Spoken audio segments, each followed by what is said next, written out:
The colony ship Meridian Hope drifted through the darkness of space, carrying 40,000 sleeping souls toward a new home. Captain stood on the bridge, watching the stars pass by like scattered diamonds. They had been traveling for 3 years, and their destination was only weeks away. Then everything went wrong. The navigation system failed without warning. Alarms screamed through the ship as it dropped out of faster-than-light travel in the wrong place, in the wrong part of the galaxy. Gripped her console and stared at the readings. They were lost, hundreds of light years from where they should be. "Where are we?" she demanded. Her navigator, a young man named, looked up with fear in his eyes. "I don't know, Captain. These stars aren't on any of our maps." Before could respond, something appeared on the sensors. Ships, dozens of them. They came out of nowhere, sliding through space like silver ghosts. They were beautiful in a way that made uncomfortable. Their hulls flowed like liquid metal, and they glowed with soft light that pulsed like a heartbeat. The communication system activated on its own. A voice filled the bridge, deep and musical, speaking in perfect English, though no human had ever met these beings before. "You have entered the sacred space of the Eternal Ones. Prepare to receive the blessing of the hegemony." Tried to respond, tried to explain that they were lost travelers seeking only to pass through. But her words meant nothing to the beings who controlled those silver ships. A light appeared on the bridge. It grew brighter and brighter until it had to shield her eyes. When the light faded, something stood before her. It was tall, nearly 3 meters, with silver skin that seemed to glow from within. Its eyes burned like tiny suns, and when it moved, reality seemed to bend around it. "I am," the being said, "herald ascendant of the Eternal Ones. You stand in the presence of divinity." The bridge crew stared in shock. Some fell back in fear. Others simply couldn't understand what they were seeing. Stood her ground, though her heart pounded against her ribs. "We're travelers," she said. "We got lost. We mean no harm, just let us go and we'll leave your space." Tilted his head. The gesture seemed almost curious, like a child examining an insect. "You do not understand. There is no leaving. You have been found by the Eternal Ones. This is not misfortune. This is blessing. You will join the countless species who worship us, and in return you will know peace." Warship almost laughed. "We don't worship anyone. We're humans. We bow to no one." Something changed in its burning eyes. Confusion flickered there, followed by something darker. "All species worship the Eternal Ones. This is the natural order. The worship us. The worship us. The Thrax, the countless others, all kneel before us, for we are gods." "Then your other species are fools," said a voice from behind. She turned to see Doctor, the colony's chief scientist, stepping forward. He was an old man with white hair and kind eyes, but those eyes were hard now. "I've studied enough history to know what you are," continued. "You're not gods. You're just bullies with advanced technology, and humans stopped kneeling to bullies a long time ago." Stared at the old man. For a long moment he simply stood there, as if he couldn't process what he was hearing. Then he raised one silver hand. Doctor collapsed. He didn't scream. He simply fell, and when rushed to his side, she found that he was still breathing, but his eyes were empty. His mind was gone. "Your elder spoke blasphemy," said calmly. "His consciousness has been scattered. He will serve as a warning. Now you will all kneel, or you will all share his fate." But the humans did not kneel. Some ran. Others grabbed whatever they could use as weapons. A security officer fired his pistol at the herald, but the bullets stopped in midair and fell to the ground like rain. Looked at them with what might have been pity. "You are primitive. You do not understand, but you will learn." The light came again, brighter than before. When it faded, was gone, but so was their freedom. Over the next few hours, the fleet took control of the Meridian Hope. The 40,000 colonists were woken from their sleep, confused and terrified. They were sorted like cattle, divided into groups, and loaded onto transport ships. Fought until they subdued her. She screamed and cursed and promised revenge, but they did not seem to care. To them, she was not a threat. She was not even a person. She was simply another believer who had not yet learned to believe. The colonists were taken to different temple worlds across the hegemony. Families were separated. Children were torn from their parents' arms. They explained, always calmly, always with those terrible patient voices, that they would learn to serve. They would learn to worship. In time, they would be grateful. But before the last transport departed, a young girl named Maya found a communication terminal that they had not yet disabled. She was only 12 years old, and she didn't fully understand what was happening, but she knew enough to send a message. Her small fingers worked the controls. The terminal flickered and sparked, fighting against her commands, but she was smart, and she was desperate, and in the end she got the message through. "This is Maya of the Meridian Hope. They found us. The Silver People found us. They're taking us to their temples. They say we have to pray. They say they're gods. Please, someone, anyone, they're taking us away. Mom said to be brave, but I'm scared. Please help us, please." The message traveled across the stars, bouncing from relay to relay, crossing the vast emptiness between worlds. It traveled for weeks, growing weaker with each jump. By the time it reached Earth, it was barely a whisper. But Earth heard it. In government buildings and military bases, in homes and schools, the message played. A little girl's voice, afraid but not broken, asking for help. And humanity responded. For the first time in over 200 years, the nations of Earth stopped arguing. Old enemies sat at the same tables. Old wounds were set aside. The politicians and generals and scientists looked at each other, and they all saw the same thing in each other's eyes. Rage. Deep in the orbital shipyards hidden behind Luna, construction began on something new. Something built not for exploration or trade, but for war. Something that would teach the so-called gods a lesson that the galaxy would never forget. Humanity was coming, and they would not kneel. 4 years had passed since the Meridian Hope vanished into space. 4 years of planning, building, and preparing. 4 years of cold anger that never faded. Behind the dark side of Luna, hidden from any watching eyes, the orbital shipyards completed their greatest work. The ship that emerged was not like anything humanity had built before. It was not sleek or elegant. It was not beautiful. The UES Defiance was a weapon. It stretched over 2 kilometers long, a mountain of armor plating and bristling guns. Its hull was painted black, the color of deep space, the color of death. Where ships seemed to float like silver dreams, the Defiance looked like a fist made of steel and rage. Admiral stood on the observation deck and watched the final construction bots finish their work. She was 53 years old, with gray streaking her black hair and lines on her face that had not been there 4 years ago. In her pocket, she carried a photograph of a 12-year-old girl with bright eyes and a gap-toothed smile. Maya, her daughter, the girl whose voice had crossed the stars to beg for help. "Admiral, the ship is ready." Turned to face her executive officer, Commander James. He was a tall man from Nigeria, built like a fighter, with eyes that had seen too much pain in his 40 years. "Then let's go get our people," said. The Defiance launched 3 days later.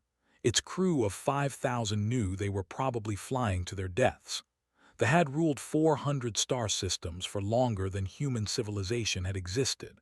Their technology was so advanced it seemed like magic. By all logic, one human ship against an empire of gods was suicide. But the crew volunteered anyway, every single one of them. The journey took weeks. During that time, studied everything humanity had learned about the. It was not much. Most of it came from escaped slaves who had managed to flee space over the centuries, other species who had been broken and remade into. The picture they painted was horrifying. They were not truly gods. They were ancient, yes, powerful, certainly. But their power had a source that made stomach turn. They fed on worship. The psychic energy of millions of devoted minds sustained them, made them strong, kept them alive across the. They were parasites wearing the masks of divinity. Every prayer strengthened them. Every moment of fear nourished them. The countless species of the hegemony were not followers, they were food. They chose us because we were isolated, said to her senior officers during one briefing. Young species, far from the galactic core, easy prey, they expected us to bow like everyone else. They expected wrong, said Chief Weapons Officer, a Russian woman with a smile like a knife. On the 32nd day, the Defiance entered space. They were not subtle about it, wanted them to know she was coming. She didn't have to wait long. 5 silver ships appeared from nowhere, sliding out of dimensional pockets like sharks rising from dark water. They were beautiful and terrible, humming with power that made the Defiance's sensors scream warnings.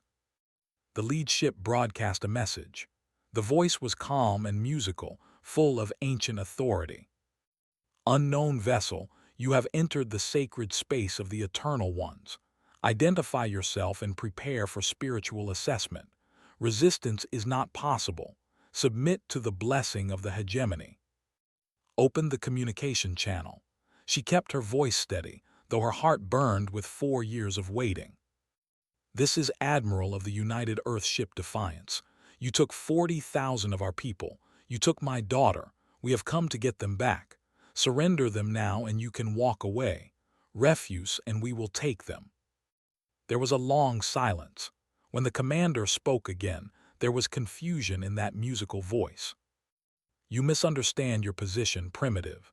You are one ship. We are the Eternal Ones. We have ruled this galaxy since before your species climbed down from the trees. You cannot fight us. You cannot resist us. Kneel, and perhaps we will be merciful.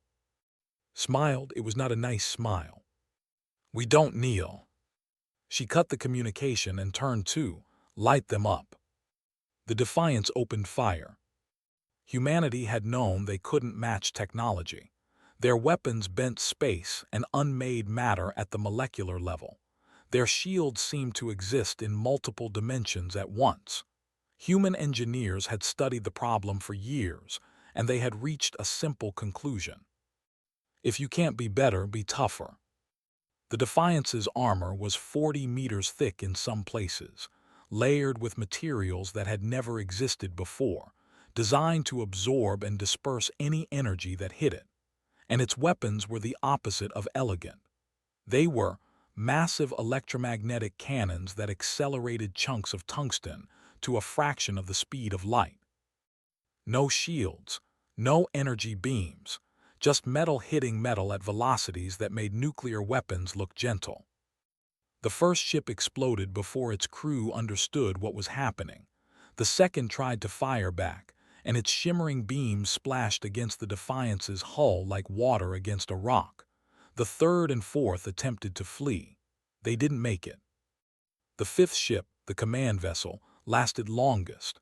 Its captain poured everything into one final attack, channeling the divine power of the Eternal Ones into a beam of pure destruction. It scorched the Defiance's paint, tore the silver ship in half. When it was over, when the debris finished scattering and the screaming alarms fell silent, stood on her bridge and looked at the destruction they had caused. 5 warships, crewed by beings who called themselves gods, reduced to floating metal in less than 10 minutes. Admiral, said her communications officer, we're picking up a transmission. The last ship sent a message before it was destroyed. Let me hear it. The voice that played was different from before. The calm was gone. The ancient authority was cracked. This was the voice of someone who had just discovered that the universe was not what they thought it was. They killed us, and they weren't afraid. Nodded slowly. She thought of her daughter, somewhere in this vast empire of false gods. She thought of the 40,000 taken from Earth, the countless millions enslaved from other worlds. That's right, she said to no one in particular. We're not afraid, and we're just getting started. The Defiance turned toward the first temple world. Behind them, The wreckage of the patrol fleet drifted in the cold silence of space. The gods had bled, and humanity had tasted victory. On the Eve Prime, the Eternal Ones gathered in their crystal cathedral. The building was larger than most cities, with walls that sang with ancient power and ceilings so high they disappeared into clouds of golden light. Here, the Herald Ascendants had ruled for 10,000 years. Here, they had received the worship of 100 billion souls. Now, for the first time they felt something they did not recognize. Fear. Supreme Herald sat upon his throne of living light. He was the eldest of the Eternal Ones, ancient beyond measure, sustained by the prayers of countless worlds. His silver body was perfect, his burning eyes saw across dimensions, and his mind touched every corner of the hegemony. But today, a shadow had fallen across that mind. 5 ships destroyed, said Herald Ascendant. He stood before the throne, his luminous form dimmed with something like shame. 1 primitive vessel, crude weapons, barbaric tactics, and 5 of our sacred fleet reduced to wreckage. Raised 1 silver hand. The gesture silenced the murmurs that had spread through the cathedral. The humans are young, he said. His voice echoed with the power of ages. They do not understand what they face. This defiance will be crushed. 1 ship cannot challenge an empire. But Supreme Herald, another spoke up, the stories have already spread.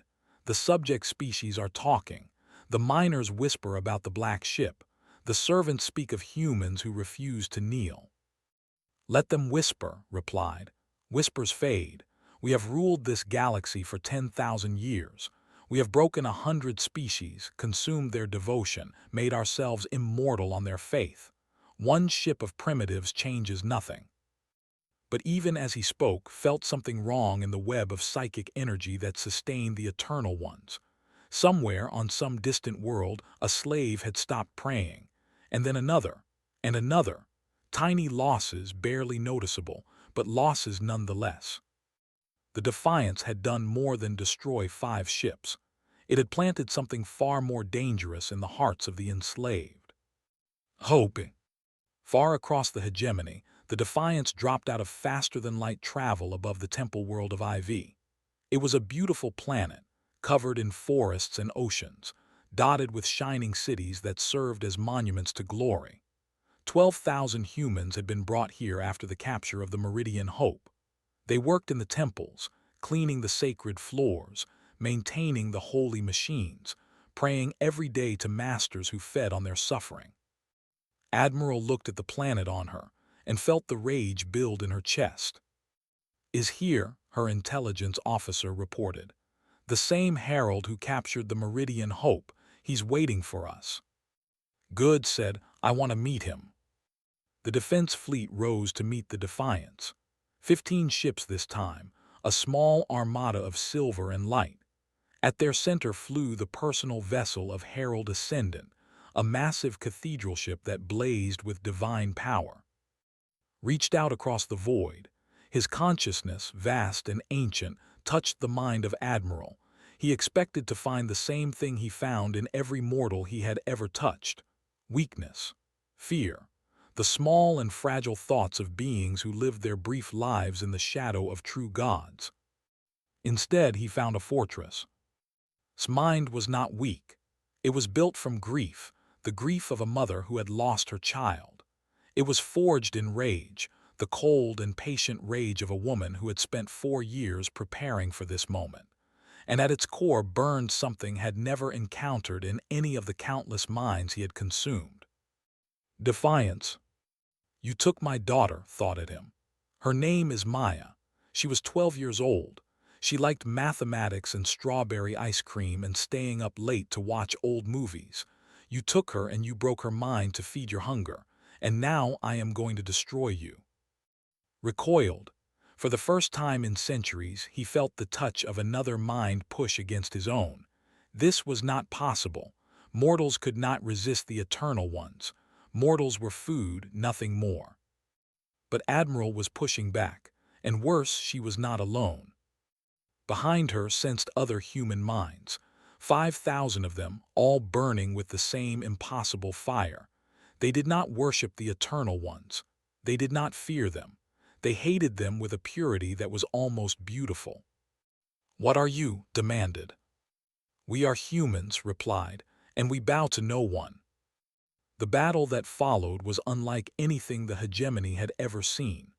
The Defiance crashed through the Silver Fleet like a hammer through glass, roared. Ships died. Threw everything he had at the Black Warship, channeling the power of a god into beams of destruction that should have unmade matter itself. The Defiance's armor held. While the space battle raged, assault shuttles dropped from the Defiance's belly. Human Marines, hardened soldiers in powered armor, descended on the temple complex. They fought through guards and mind-controlled slaves, pushing deeper into the sacred halls where the human captives were held. Led them personally. She found Maya in a meditation chamber, kneeling before a silver altar, her eyes empty and her lips moving in endless prayer. The girl was 16 now, 4 years older than when had last seen her. 4 years of forced worship had left her thin and pale, a ghost of the daughter remembered. Maya whispered, kneeling beside her. "Maya, it's Mom. I came for you. I came to bring you home." Maya's lips stopped moving. Slowly, painfully, life returned to her empty eyes. She looked at her mother, and something stirred in the depths of her broken mind. "Mom," the word was barely a whisper. "They said you would never come. They said no one ever comes." Pulled her daughter into her arms. Around them, human Marines fought priests and smashed sacred artifacts. Somewhere above, the Defiance finished destroying the defense fleet. "They were wrong," said. "They were wrong about everything." That day, 12,000 humans were rescued from IV. As the Defiance broadcast a message to the entire hegemony. It went out on every frequency, in every language, reaching every corner of the false god's empire. "We're coming for all of them, every single human you took, and we don't care how many of you we have to kill to get them back." Across the hegemony, the enslaved species heard the message. Though the Thrax and dozens of others, they heard, and they began to remember something that had tried to make them forget. They were prisoners, and prisoners could be freed. On Prime, Supreme Herald felt the psychic web shudder. The prayers were weakening. The faith was cracking. And for the first time in 10,000 years, the god felt mortal. The hegemony was burning. Not with fire, but with something far more dangerous. Across 400 star systems, the enslaved species were waking up. The miners put down their tools and picked up weapons. The servants stopped maintaining the sacred machines and started breaking them. The Thrax warriors, once the most loyal soldiers, began asking questions that had been forbidden for 1,000 years. Why do we serve? Why do we worship? Why do we kneel? And always the answer came back the same. Because the gods demand it. Because we have always done so. Because resistance is impossible. But then a new story spread. A story of a black ship from a young species. A story of mortals who looked at the eternal ones and said no. A story of gods who bled and died like any other creature. Admiral understood what was happening better than anyone. In her quarters aboard the Defiance, she studied the reports flooding in from across the hegemony. Revolts on mining worlds, sabotage in shipyards, prayers stopping in temples that had never known silence. "We can't fight the entire hegemony alone," she told her officers. "But we don't have to. Their own slaves are doing half the work for us. We just need to give them the tools." The strategy shifted. The Defiance stopped trying to fight the fleet directly. Instead, it became a ghost, appearing at temple worlds, liberating captives and vanishing before the hegemony could respond. And everywhere it went, it left behind more than freedom. It left weapons. Human rifles were simple compared to technology. They fired metal projectiles using chemical reactions, the same basic principle humanity had used for 1,000 years. But they were reliable, easy to manufacture, and most importantly, They killed just as dead as any exotic beam weapon. They took to them immediately. They were a strong species, built for hard labor in the mines, with 4 arms and thick hide that shrugged off most punishment. When they turned those arms against their masters, wielding human guns with deadly accuracy, they discovered that their former slaves were far more dangerous than they had ever imagined. On the world of Prime, the moment came that would be remembered for centuries. An old name stood before a shrine. He had worked in the mines for 60 years since he was a child. Every day of his life, he had prayed to the Eternal Ones. Every day, he had felt their power pressing down on his mind, demanding worship, feeding on his devotion. Now he stood in silence. The words of prayer would not come. Behind him, others waited, watching, barely daring to breathe. The herald stationed at the shrine descended from his platform. He was young for only a few thousand years old, but he blazed with divine power, his burning eyes fixed on with fury. "You have stopped praying," the herald said. "This is blasphemy, this is death." "Then kill me," replied. His voice was steady, though his heart pounded in his chest. "I am old. I have served you my entire life. I have given you everything. And what have you given me? Nothing but chains. So kill me, God. Show everyone what happens to those who stop believing." The herald raised his hand. Divine power gathered around his fingers, ready to scatter consciousness like dust in the wind. A shot rang out. The herald stumbled. He looked down at the hole in his chest, confusion replacing fury in his burning eyes. Silver blood, luminous and strange, spilled down his robes. He looked up to see who had fired. It was a child, barely old enough to work in the mines. She held a human rifle that was almost too big for her small arms, and her face was set with determination beyond her years. "My grandfather taught me to shoot," she said. "He said one day we would need to fight. He was right." The herald fell. His divine light flickered, then went out. And in that moment, watching a god die at the hands of a child, something shattered across the hegemony. The psychic backlash rippled through the web of faith that sustained the Eternal Ones. Supreme Herald felt it on Prime, a sharp pain in the collective consciousness of his species. Somewhere, prayers had stopped. Somewhere, belief had died. And with it, a piece of power had crumbled away. "They are killing us," he whispered, "not with weapons, with doubt." The news of Prime spread faster than any ship could travel. The enslaved species had their own networks, their own ways of passing information. Within days, everyone knew. A child had killed a god. A child had refused to be afraid. The revolts. On every world, in every temple, the slaves rose up. Some died. Many died. They were still powerful, still dangerous, still capable of terrible destruction. But they could not be everywhere at once, and their power was fading. Herald Ascendant hunted the Defiance across the stars. He had become obsessed with the black ship, with the human admiral who had pushed back against his mind. 3 times he caught them. 3 times the Defiance escaped, leaving behind burning ships and freed slaves. "Why do they keep fighting?" demanded of his servants.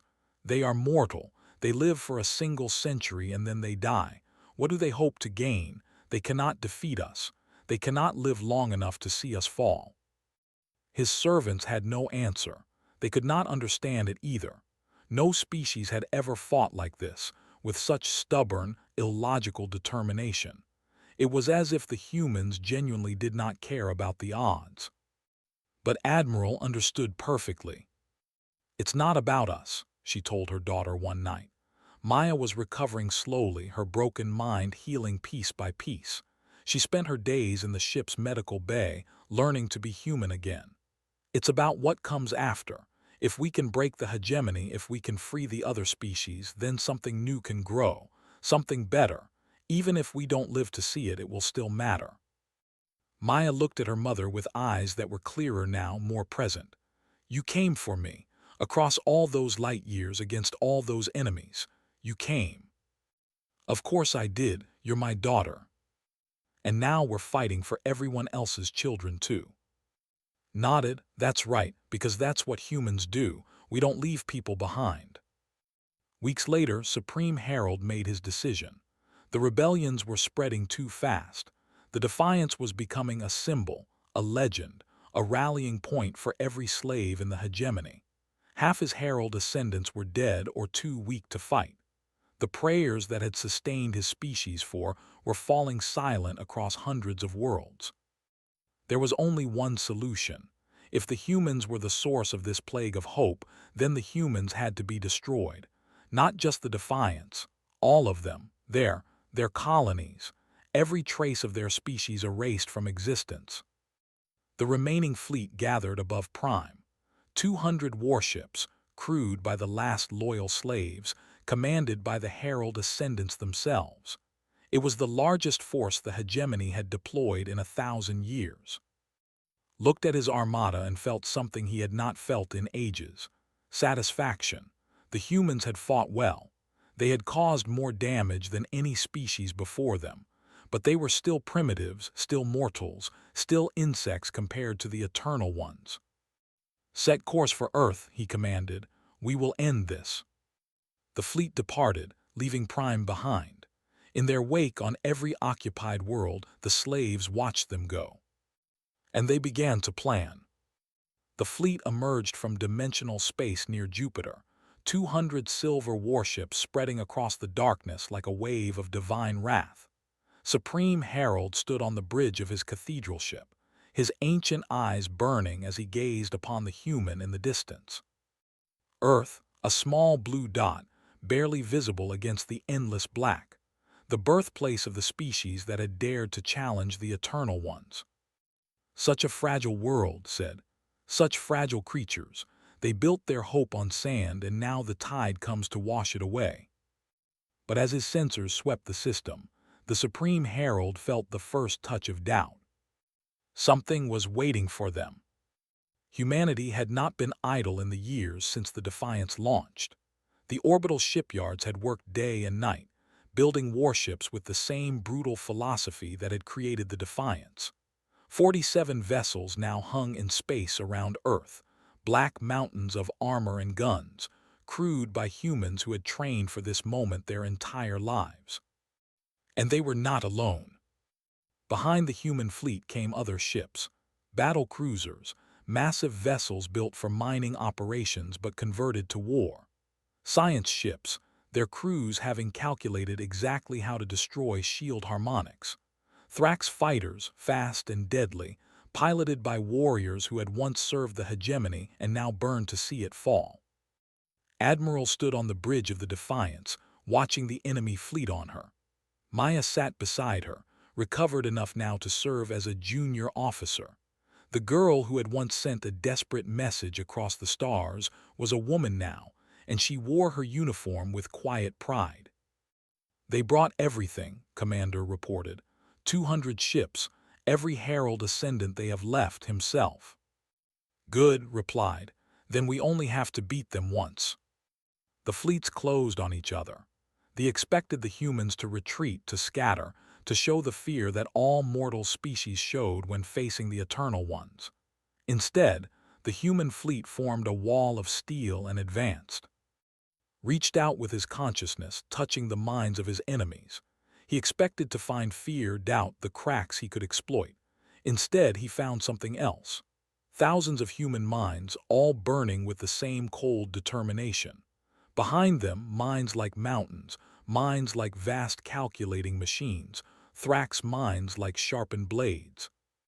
And at the center of it all, Admiral. "You came for genocide," she thought at him. "You came to kill our world, our children, everything we are.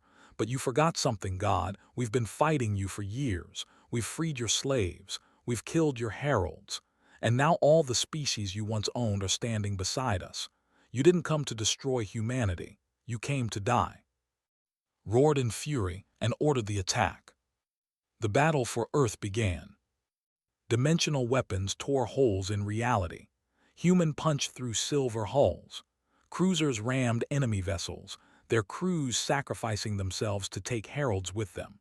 Ships broadcast signals that disrupted targeting systems, turning precision strikes into wild misses.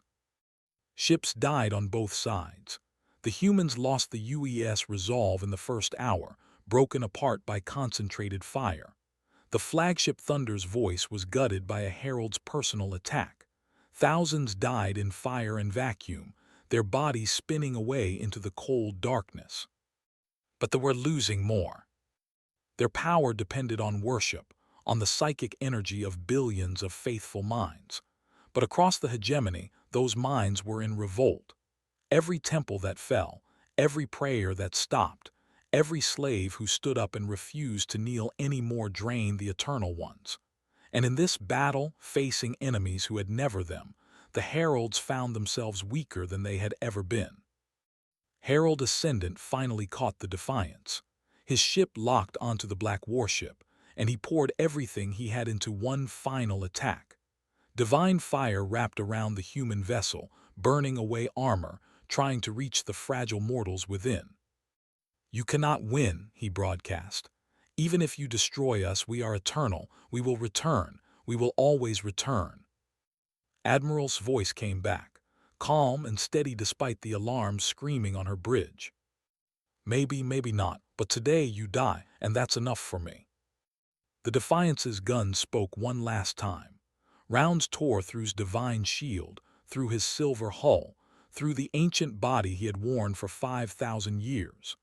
The Herald Ascendant died screaming, his consciousness scattered across the void, his power fading like a candle in a hurricane. The turning point came when the ship's vengeance broke through the line. Its captain was a young woman named, the same child who had shot a herald on Prime. She had grown fast in the years of rebellion, and now she commanded a warship named for her. "For Prime," she broadcast as her ship rammed Supreme Herald's cathedral ship. "For the old man who refused to kneel. For every child who grew up in chains. For everyone." The collision tore both ships apart. Died in fire along with her crew, but she took the heart of the fleet with her. And on the ruined bridge of his dying ship, Supreme Herald finally understood what was happening. The web of faith that had sustained his species for 10,000 years was collapsing. Across the hegemony, the last believers were abandoning him. The prayers had stopped. The worship had ended.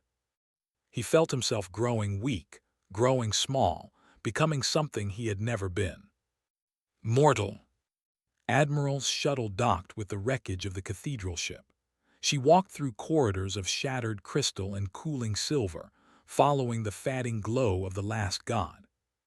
She found him in what had once been his throne room. He was smaller now, diminished, his silver skin cracked and his burning eyes reduced to embers. He looked up as she approached, and for the first time she saw something like understanding in his ancient face. "How?" he asked. His voice was weak, barely a whisper. "We ruled for 10,000 years. We consumed 100 species. We were gods. How could primitives like you bring us down?" Looked at the dying creature, and felt nothing but cold satisfaction. "You made yourself a god," she said. "Gods need believers, they need worship, they need fear. Without it, you're nothing." She paused, thinking of Maya, thinking of all the children who had grown up in chains, thinking of all the species who had finally remembered how to stand. "We just needed each other, and that's something you never understood. That's why you lost." Tried to respond, but there was nothing left. The last of his power faded, and the supreme herald of the Eternal Ones crumbled to dust. The battle ended soon after. The remaining ships, crewed by slaves who no longer believed, surrendered or fled. The hegemony, which had ruled 400 star systems for 10,000 years, collapsed in a single day. In the weeks that followed, the freed species gathered to discuss what came next. They formed the Free Worlds Compact, an alliance of equals built on a simple principle: no one would ever kneel again. Humanity took its place among them, not as rulers, not as saviors, but as friends. Admiral retired to a small colony world, far from Earth, far from the battles and the politics. She planted a garden there, growing vegetables and flowers in soil that had never known a temple. Maya visited often. She had become a diplomat now, helping other species rebuild their cultures after of slavery. She still carried scars from her years in the temples, but she carried something else too: hope. The Defiance was placed in orbit around Earth, a monument to what humanity had done. Its plaque read simply, "We don't kneel." Centuries later, when young species joined the Free World's compact, they always asked the same question: what made humanity different? How did a young species, barely 1,000 years into space travel, manage to destroy an empire of gods? The elders always gave the same answer. They never believed they were small. Not once. Not even when standing before beings who had ruled the galaxy for 10,000 years. They looked at the Eternal Ones and said no. And then they taught the rest of us to say it too. In the garden on her quiet world, Admiral grew old and eventually died, surrounded by her family. Her last words were spoken to her daughter. "We did good, didn't we? We made things better."